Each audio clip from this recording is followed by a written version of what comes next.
It's Derek Hagan here with another Money Health presentation. I'm a financial therapist specializing in meaning and purpose. This week we're going to talk about emotions and investing. Now, most people think that investing is logical. If you polled a bunch of people on the street, logic and investing are one and the same. You can do some analysis, you can look at some charts, you can do some math, and you're going to figure out the best way to invest. But there's also emotions behind investing. And these emotions are important to understand. In fact, emotions are often the driver behind investing. And so what we want to think about when we look at investing is the intersection here. We can't invest without logic, of course. But we also can't ignore those emotions when we talk about investing. So what does that mean? You might have heard this idea of signal and noise.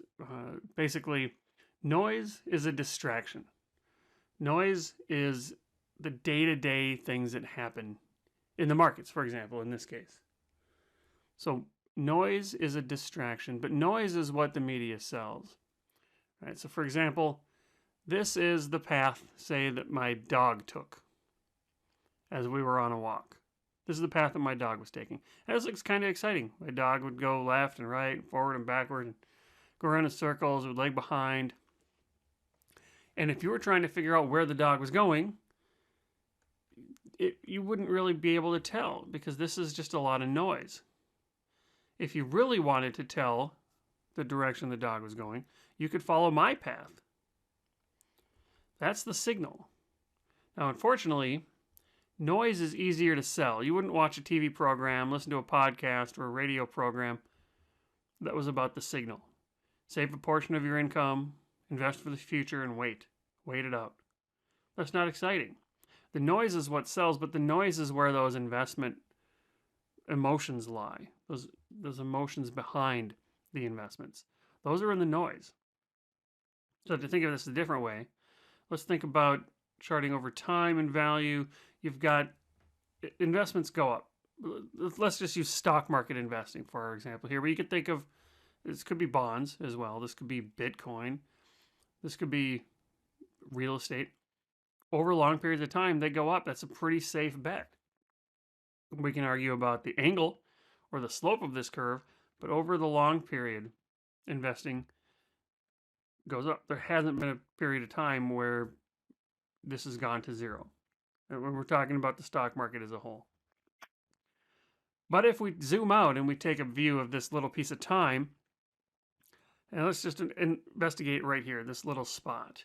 What happens when you zoom into that? Now you get the day-to-day fluctuation. Now that's speculating. What I want to say here is that investing is like the signal and then speculating is like the noise. With investing, you're putting your money away and you don't need it for a long time. With speculating, you're trying to get in and out of these investments at the right time. You want to get in right before it goes up. You want to get out right before it goes down. But the problem is the future is both unknown and unknowable. So speculating is a dangerous game.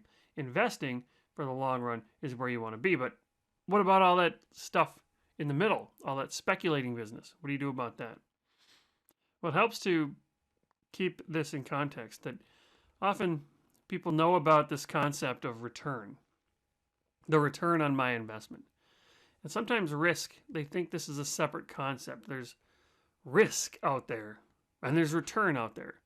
But in fact, return and risk aren't really separate concepts. They're kind of the same thing. You can think of them as being on the opposite sides of the same coin. So what this means is that if you want some return, you have to accept some risk. And sometimes that risk will show up. Okay, risk says there's a chance that something can go bad. It doesn't mean something will go bad. There's a risk that I can break my leg if I go on a run. It doesn't mean that I'm going to break my leg, but it means that there was a chance that that was possible. There's also a second component that says if the risk shows up, how bad is it going to be? but you have to be aware that there's a risk.